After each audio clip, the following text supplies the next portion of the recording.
nós vamos ver que em todas as culturas há uma passagem do dilúvio.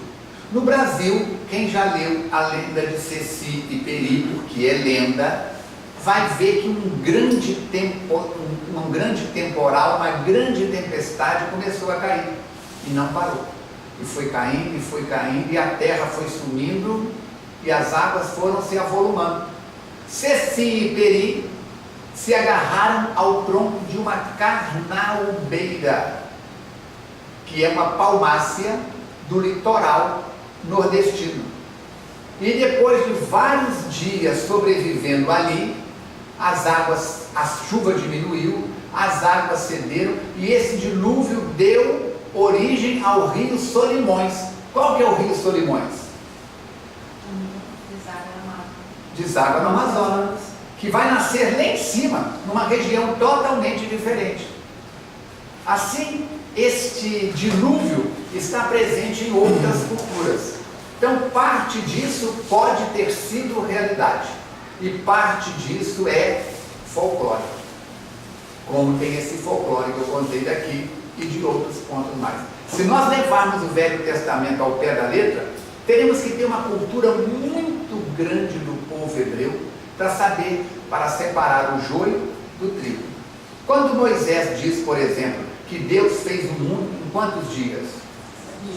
Em 6 dias. E descansou no sétimo.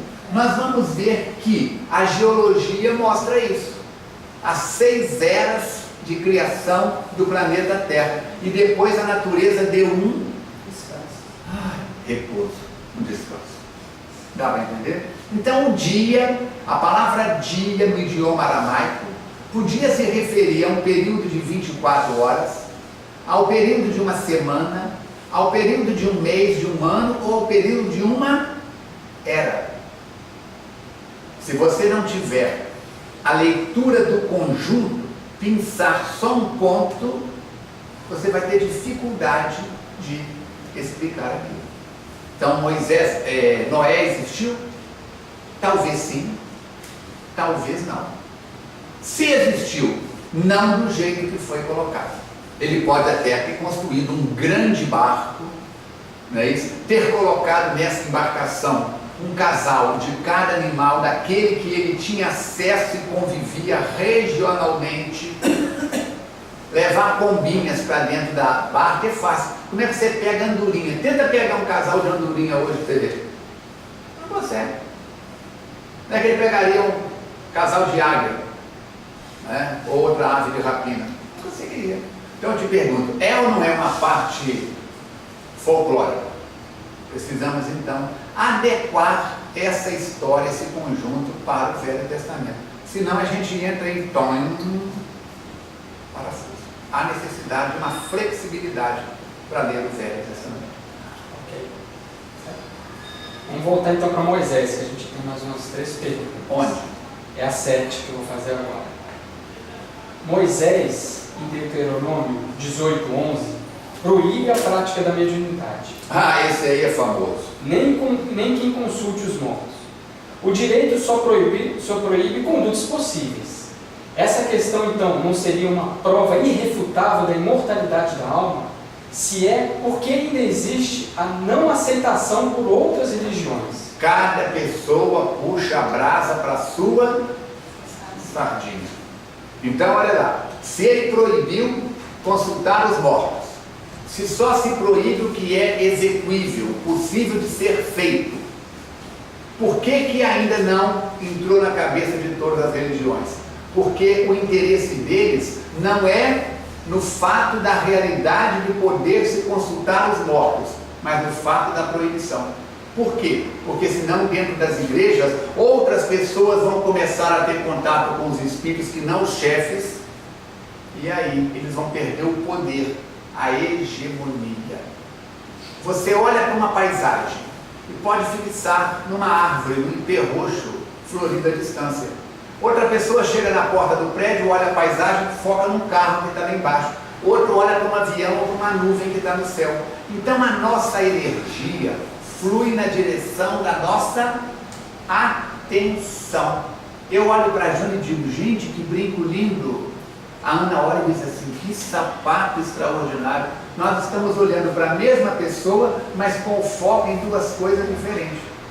Se eu gosto de joias ou de bijuteria, eu presto atenção no brinco. Se a Ana vende sapato ou gosta de sapato, não é isso? Se a Magda é cabeleireira, vai dizer assim, poxa, o cabelo está com um trato, recebeu um trato. Então a gente leva a atenção para aquilo que tem algum tipo de afinação, de foco com a gente. Se eu liberar que pode consultar os mortos, aí o pessoal vai sair para as cartomantes, vai sair para o centro espírita, vai sair para Umbanda, vai sair para consulta doméstica com aquele familiar que tem sensibilidade mediúnica e tudo mais. Essa é que é a situação. É claro que ele só proibiu porque era possível. A mesma coisa é quando Jesus desce do Monte Tabor, acompanhado de João, Simão e de Tiago Maior, que era irmão de João. E eles perguntam a ele havia conversado com Elias e com Moisés. E eles perguntam, mestre, não dizem as tradições que era necessário que Elias voltasse primeiro, viesse primeiro, antes que tu viesses? Ele responde em alto e bom tom, em verdade, eu vos digo que Elias já veio e não o reconheceram. E eles entenderam que ele se referia a João o Batista. Se Elias já havia voltado, e se era João, a reencarnação.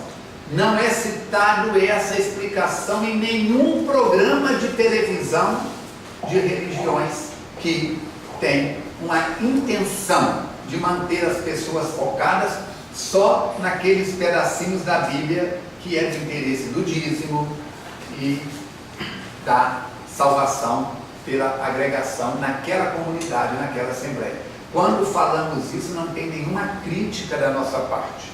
Estamos falando de fatos. Não estamos elogiando e nem depreciando nenhuma igreja, nenhum chefe religioso, nenhuma autoridade religiosa ou frequentador deste ou daquele grupo. Dá para entender então? Como é que fica a situação? Fica nessa história. Proibiu. É execuível, é possível. Agora, ele proibiu, mas não fechou a porta. Ele deixou os anciões no tabernáculo, se necessário. Ele mesmo consultava no tabernáculo os anciões.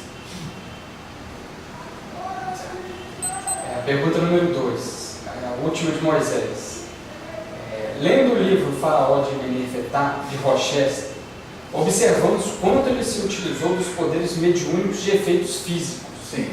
O livro também passa a imagem diferente do que encontramos na Bíblia, com informações de que ele era filho da própria rainha, de que ele estudou com os egípcios, de maneira como se deu as pragas da morte do primogênito do rei.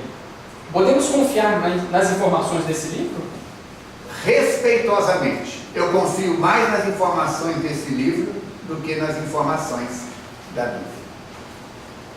Da mesma forma que se você ler, por exemplo, o Atos dos Apóstolos, nós temos o Evangelho de Mateus, o Evangelho de Marcos, o Evangelho de João, de Lucas e o Evangelho de João. Muito bem, 4 evangelistas.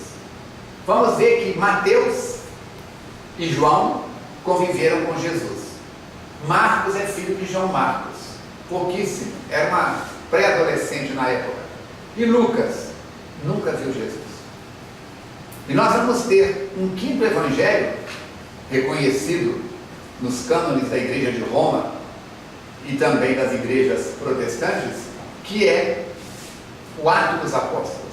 O Atos dos Apóstolos não tem autor definido. Pela maneira de escrever, pela arquitetura que é dada a toda a sua constituição, acredita-se que ele seja de Lucas. Então leia o Atos dos Apóstolos e depois leia Paulo e Estevão de Emmanuel, o Chico Xavier. As informações de Paulo e Estevão são muito mais detalhadas e ricas do que as informações de dos evangelistas. Segundo a tradição da Bíblia, quem assistiu o filme feito com Charlton Heston, que ele é o Ben-Hur, não, em que ele é o Moisés, nós vamos ver que ele reencontra com a mãe dele, passando óleo no chão para as pedras escorregarem na construção da grande pirâmide. Não é isso? Então ele seria filho de quem? Daquela mulher hebreia. Segundo o livro O Faraó de Menefertá, ele é filho de um hebreu com a filha do faraó. Dentro da minha cachola, eu vejo isso como sendo muito mais lógico do que o que está nos velhos. Ela ter acolhido ele, tratado no sentimento. Então, o que aconteceu? Ela pediu a escrava num rio altamente perigoso de crocodilo. Ela vem no meio dos caniços e empurra na direção.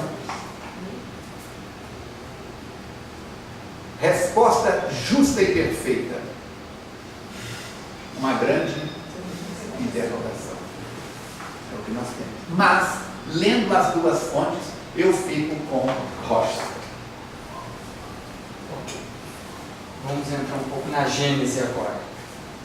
O que foram os 6 dias de criação do mundo? A pergunta 16. Já falei.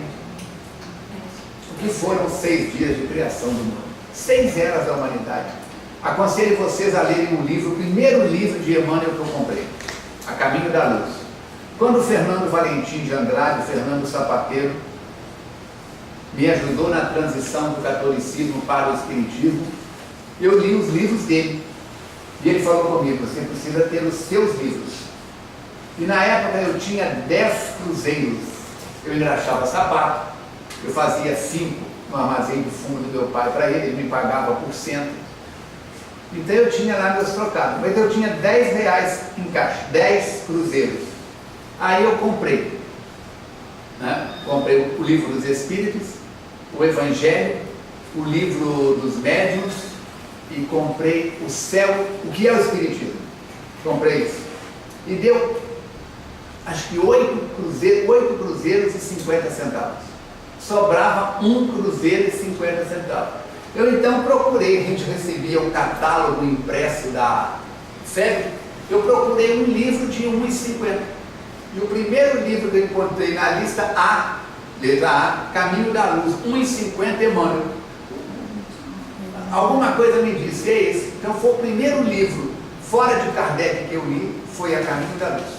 Eu ainda tenho pedaços destes livros lá em casa, papel jornal, amarelado. Se vocês quiserem, eu trago uma hora para vocês verem. Aí o que nós temos então? Neste livro, A Caminho da Luz, tem algumas explicações sobre a formação do planeta e tudo mais. Dá para fazer uma viagem. E na Gênese de Kardec. E na Gênese de Kardec também tem explicações, que é o 5º livro da codificação. São os 2 onde nós vamos encontrar informações seguras. Pergunta número 3. À luz da doutrina espírita, o que são os símbolos que estão no Gênesis? Adão, Eva, cobra, expulsão do paraíso. Visconde de Sabugosa, Emília, Saci Pererê, o Espantalho. Quando o nosso escritor brasileiro monta o Sítio do Pica-Pau Amarelo, ele coloca uma realidade que à época e até nos dias de hoje dá para a criança entrar no mundo do real e do irreal. Pecar, pecar.